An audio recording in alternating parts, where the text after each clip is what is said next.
coup d'envoi des travaux de restauration de la Villa Viardot à Bougival a été donné. La première pierre du projet a été posée ce mardi 29 octobre. Un soulagement pour les défenseurs de l'ancienne demeure de la compositrice française. C'est une immense joie. Ce sont 19 ans de combat qui aujourd'hui sont soldés par cette belle journée où on va enfin restaurer ce haut lieu du patrimoine. Cette résurrection, ce nouvel élan, ici je dois le saluer en la personne de Georges Chaminé, grand Européen de cœur, de sang et d'esprit. Sans sa passion, sans son devoir de responsabilité vis-à-vis d'une si belle mémoire, sans sa vision et son enthousiasme, nous ne serons pas réunis au pied de cette demeure encore si habitée. Le Centre européen de musique qu'il préside va s'édifier entre la Villa Viardot et la maison de Georges Bizet. Ce parc paysager relie les maisons de Bizet, de Pauline Viardot et d'Ivan Tourguenieff. Et c'est de ce parc que Georges Chaminé a voulu en faire un écrin pour accueillir un projet ambitieux. Un nouvel espace musical et culturel, le Centre européen de musique, avec le soutien de l'État, notamment du président de la République lui-même, qui est venu ici l'an passé et qui a officiellement lancé ce projet en mai dernier à l'Élysée. J'ai bien entendu l'appel pressant, insistant et délicat de Georges Chaminé pour implanter à Bougival d'ici 2022 des jeunes artistes de toute l'Europe. Vous savez à quel point l'éducation artistique et culturelle est une priorité de la région et de sa présidente. Et donc nous serons bien évidemment au rendez-vous. Le Centre européen de musique aujourd'hui continue d'exercer pas mal d'activités. La dernière en date, un colloque qui a été suivi par 45 000 personnes de par le monde, les 5 continents sont présents, un colloque du Conseil scientifique sous le thème, encore une fois, de la musique, et où on a réuni d'éminents humanistes, philosophes, historiens, neuroscientifiques, astrophysiciens, médecins, qui ont parlé exactement, qui ont communiqué sous ce thème qui est de la musique avant toute chose. J'ai eu une chance inouïe car au moment où j'ai contacté pas mal d'éminents scientifiques, humanistes, comme je disais, quand j'ai présenté le projet, naturellement, de façon très courtoise et très aimable, ils m'ont félicité, ils ont trouvé que le projet était un très beau projet. Mais quand je leur ai dit ce que je voulais établir comme charte, si j'ose dire, de notre conseil scientifique, et naturellement s'ils acceptaient, c'était de réfléchir à quel point la musique peut être ce lien qui s'établit entre disciplines complètement disparates. Comment un astrophysicien va pouvoir parler avec un historien ou un musicologue grâce à la musique. Donc, ce fluide alchimique qui est la musique permet aujourd'hui d'être cette étoile fixe d'une constellation de 14 disciplines qui existent à l'intérieur de notre conseil scientifique et qui vont réfléchir, qui vont travailler sur cette transdisciplinarité.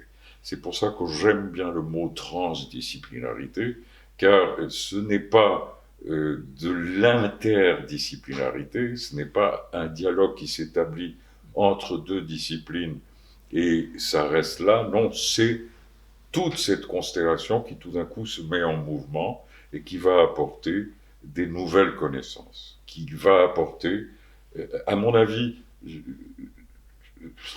la force la plus importante économique au monde, c'est la connaissance.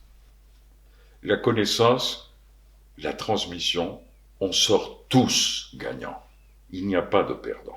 Welcome, bienvenue à cette journée de colloque du Conseil scientifique du Centre européen de musique, de la musique avant toute chose. Je suis heureux d'être parmi vous, même si c'est virtuellement, pour ce colloque du Centre européen de la musique. Et je voulais saluer votre initiative, saluer votre engagement et le fait que vous ayez souhaité et pu maintenir, malgré les circonstances et puis en s'adaptant, notre échange de ce jour.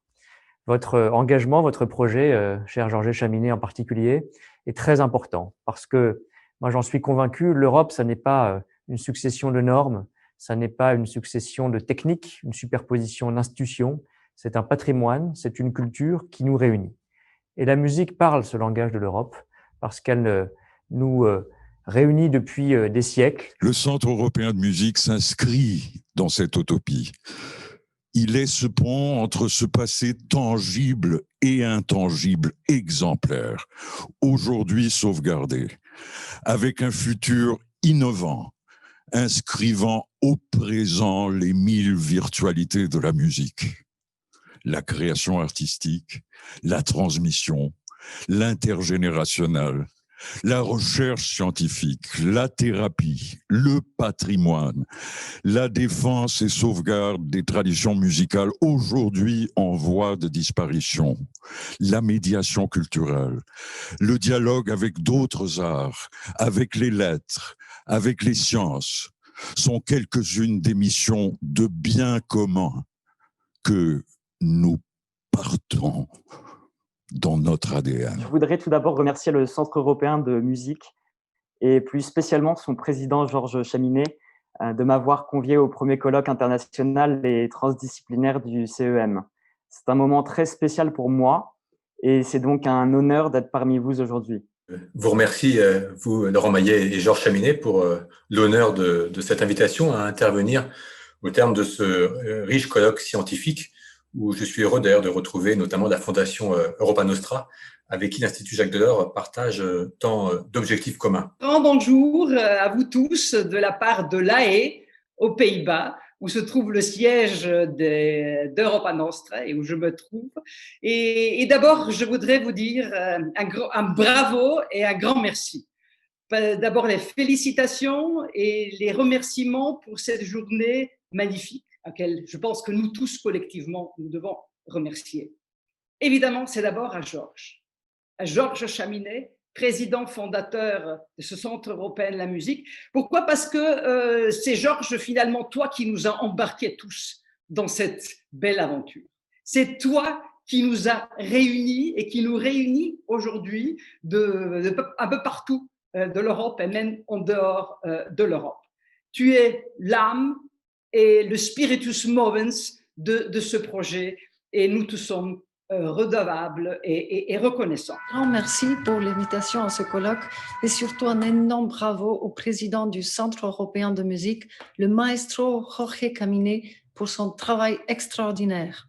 Rares sont les événements auxquels je participe qui englobent parfaitement tous les domaines qui sont sous ma responsabilité. L'innovation, la recherche, la culture, l'éducation et la jeunesse.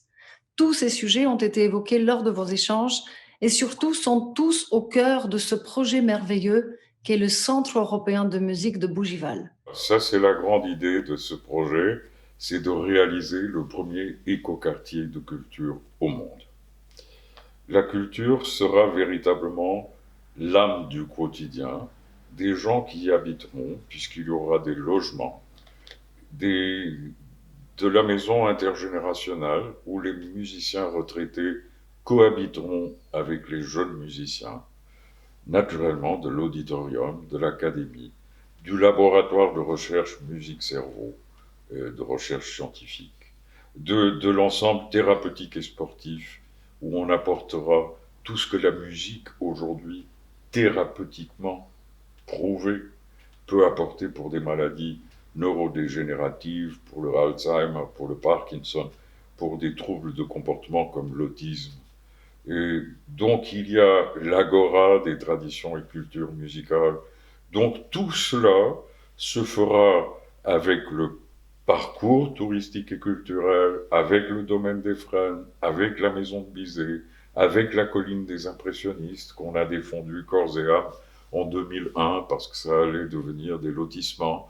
Donc tout cela se réunit autour de cet arbre musical, de cet arbre de musique qui va naturellement faire partie du quotidien de ceux qui y habitent, mais aussi du quotidien de ceux qui vont venir visiter et qui vont pouvoir parcourir tous ces sentiers absolument extraordinaires et aussi assister naturellement à des concerts, à des conférences, à des moments de conversation dans la Villa Viardot, pour perpétuer l'art de la conversation, mais la conversation profonde, pas l'art des précieuses. Nous ouvririons le 21 juin 2024. Vous me direz pourquoi le 21 juin, parce que c'est la fête de la musique. Et donc ce sera cette date, si tout va bien. Et alors naturellement, aujourd'hui, nous sommes dans une dynamique croissante, avec l'intérêt de l'Europe souligné à plusieurs reprises, aussi les acteurs publics français, mais également des investisseurs privés. Donc, il va falloir continuer de lutter pour que beaucoup d'investisseurs rejoignent cette belle aventure, notamment que, comme on disait tout à l'heure, c'est le premier écoquartier de culture au monde, mais c'est aussi le premier écoquartier qui accomplit 13 des 17 objectifs de développement durable de l'agenda 2030 des Nations Unies. Et je dois dire que quand j'ai reçu cette note, j'ai été vraiment très heureux, car le commentaire était celui que nous sommes le projet culturel qui accomplit le plus d'objectifs. Et donc j'attends que maintenant d'autres investisseurs viennent se joindre à cette belle aventure.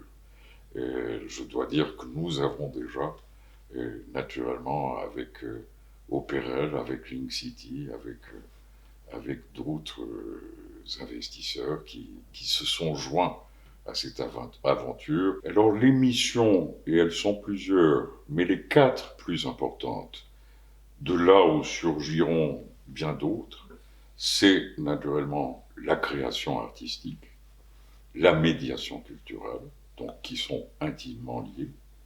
Il y aura la transmission, il y aura la recherche scientifique et il y aura la défense d'un patrimoine qui aujourd'hui est en train de disparaître.